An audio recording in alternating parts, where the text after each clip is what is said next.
या हवा में जाना है। नीतीश जी ने ऑफर किया है कैबिनेट में शामिल होने के लिए।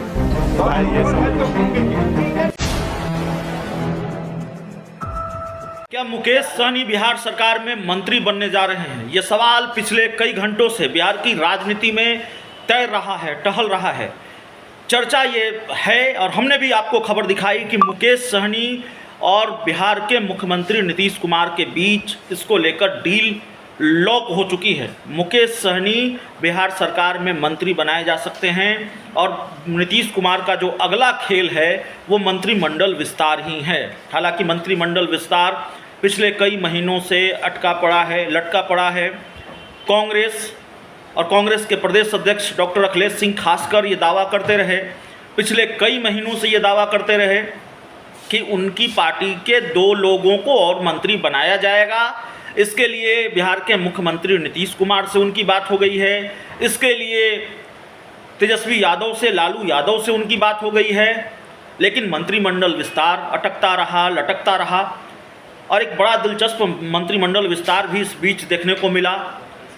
रत्नेश सदा जेडीयू कोटे से मंत्री बनाए गए, लेकिन दूसरा कोई मंत्री नहीं बना इस मंत्रिमंडल विस्तार में। अकेले जेडीयू कोटे से रत्नेश सदा मंत्री बनाए गए जब जीतन राम मांझी के बेटे संतोष सुमन ने इस्तीफा दे दिया। और उसके बाद लगातार इस तरह की भविष्यवाणी अखिलेश सिंह करते रहे, दावा करते रहे कि मंत्रिमंडल विस्तार अब हो जाएगा कि तब हो जाएगा, बहुत जल्द मंत्रिमंडल विस्तार होगा, लेकिन मंत्रिमंडल विस्तार हुआ नहीं।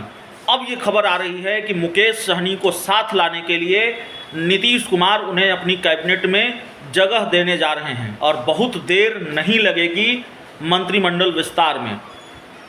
मुकेश सहनी ने इस बात के मजबूत संकेत खुद ही दे दिए हैं कि नीतीश कुमार के साथ उनकी कुछ तो डील चल रही है, फाइनल हुई है, नहीं फाइनल हुई है।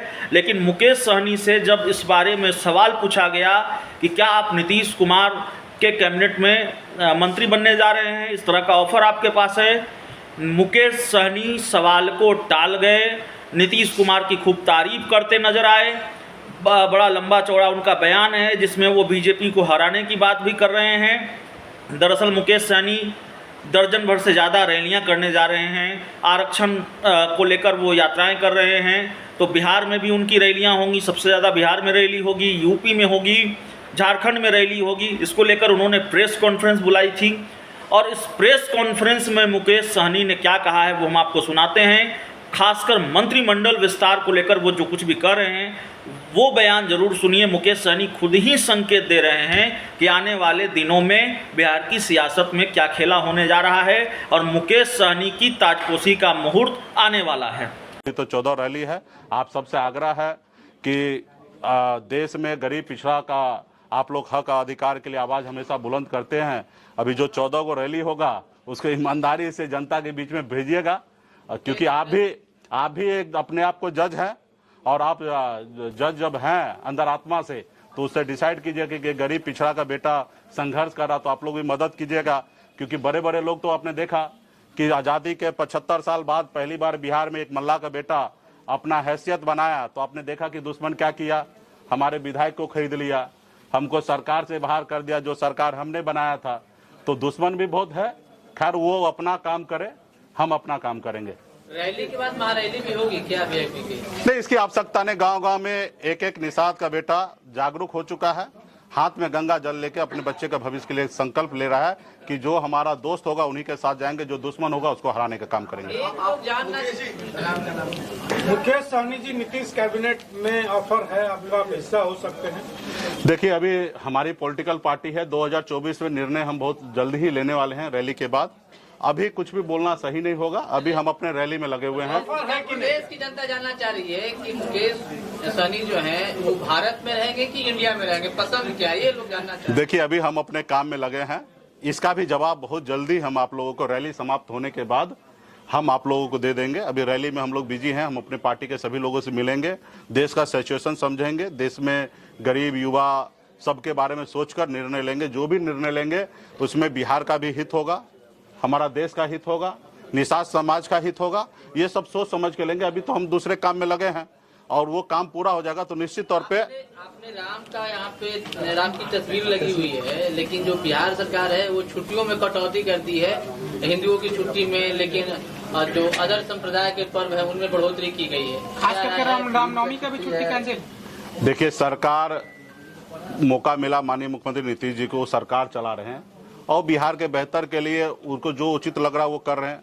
और रहा कि अगर वो गलत करेंगे तो जनता आने वाले समय में परिणाम देंगे।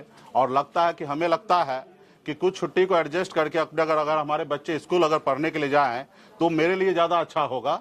लेकिन हाँ, किसी के भावना के साथ हमें नहीं खेलना है। अगर कुछ छुट्टी अगर एडजस्ट होकर अगर हमारे बच्चे स्कूल जाएं तो मेरे लिए ज्यादा अच्छा है। त्योहारों में छुट्टियां बढ़ाई जा रही हैं, इस्लामिक त्योहारों में छुट्टियां बढ़ाई जा रही हैं, उस पर क्या? इसकी जानकारी मुझे नहीं है और आपने कहा मुझे बताइए कौन सा इस्लामिक धार्मिक में छुट्टी बढ़ाया जा रहा है तो फिर मैं उसका जवाब दूंगा। लगातार चल रही है। हाँ हाँ, कब से कब तक ये 14 रैली हो जाएगी? ये अभी कल 29 तारीख से नवंबर से चालू होगा और 6 दिसंबर के बीच में 14 रैली हो जाएगा। एक दिन में 2 रैली होना है तो 7 दिन में लगातार 7 दिन रैली होगा। हर रोज 2 रैली होगा और 7 दिन में 14 रैली होगा। केवल बिहार में ही होगा कि उत्तर प्रदेश? बिहार में 11 रैली है, उत्तर प्रदेश में 1 रैली, जौनपुर में, और झारखंड में 2 रैली है। टोटल 14 रैली है। अंतिम दिन रखा गया है मुजफ्फरपुर। क्या यह गले लगाई जाए कि मुकेश सहनी मुजफ्फरपुर से चुनाव लड़ेंगे? नहीं, देखिए, मुजफ्फरपुर निषाद समाज का राजधानी है और 6 दिसंबर को जो है बाबा साहब जी का श्रद्धांजलि दिवस है, इसलिए मुजफ्फरपुर और बेगूसराय रखा गया। उस रोज विशेष कार्यक्रम होगा। उस रोज का रैली जो होगा वो बाबा साहब के नाम होगा। तो ये है और निश्चित तौर पे मुजफ्फरपुर निषाद का राजधानी है तो वहाँ पे धमक स्पेशल होगा। जी, क्या मान लिया जाए कि आपने तस्वीर जो नाव की लगाई है, अगर 24 का चुनाव जीतना है तो आपके साथ लोगों को आना होगा? हाँ, मेरे नाव पे बैठना पड़ेगा। कोई ये उम्मीद करे कि मैं उसके पीछे पीछे चलूँ तो ये वो कल्पना करना भूल जाए। जिनको अगर 24 में पार लगना है, क्योंकि केवट हम हैं, भगवान श्री राम जी को भी पार लगना था तो केवट महाराज के पास आए थे। उसी तरीके से जिनको भी 24 के चुनाव में आगे निकलना है, सरकार बनाना है, वो निषाद समाज के पीछे आएंगे और निषाद समाज का एजेंडा को अपनाएंगे, तभी उसको नाव पे चढ़ने देंगे। पहले जैसा नहीं है कि प्रभु हम आपको पार लगा रहे हैं बाद में हमको लगा दीजिएगा। नहीं, यहाँ नाव पे चढ़ने से पहले कुछ दीजिए। उस पार जाना है तो आरक्षण लागू कीजिए। मुकेश जी, अगर आरक्षण नहीं मिलता है हाँ। तो फिर किधर रुख करेंगे? क्या है तीसरा आरक्षण नहीं मिलता तो अभी तो एक एजेंडा है कि भाजपा को हराना है। ठीक है, बहुत बहुत धन्यवाद। हाँ, मंत्री बनने के बाद वहाँ 3 लोग भारतीय जनता पार्टी के साथ है, लेकिन 7 लोग जो है उनके विरोध में है। तो 3 लोग उनके जिंदाबाद कर रहे हैं, 7 लोग तो मुर्दाबाद भी कर रहे हैं ना। एक ही लोग नरेंद्र मोदी जिंदाबाद भी कर रहे हैं और मुकेश सहनी भी जिंदाबाद भी कर रहे हैं। आपको नहीं लगता कि अगर आप बीजेपी के साथ नहीं गए तो वोटों का कन्वर्ट करवाना? अभी जो कुछ लोगों के पास अपना भावना भी है, उस भावना को हम कदर करते हैं। जब समय आएगा तो वो किसी एक ही नाव पे चढ़ेंगे, 2 नाव पे सवारी नहीं करेंगे। उस समय में उनके अंदर आत्मा को देखना है कि अपने बच्चे के भविष्य के साथ जाना है या हवाई में जाना है। नीतीश जी ने ऑफर किया है कैबिनेट में शामिल होने के लिए। भाई ये सब तो होंगे कि नहीं? देखिए, आप सभी को बहुत बहुत धन्यवाद। नीतीश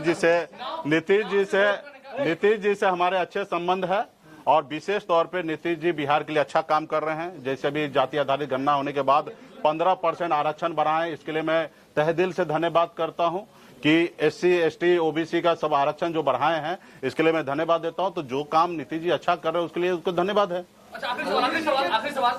आपने कहा कि नाव से आप पार लगा देंगे, आपकी पार्टी पार लगाएगी, आपकी नाव से पार होगी। हाँ। तो नाव से पार कराने के कितने सिक्के लेंगे? सीट नहीं चाहिए, आरक्षण चाहिए पहले। हाँ, सिक्के नहीं, आरक्षण चाहिए। हाँ, आरक्षण चाहिए, सिर्फ आरक्षण।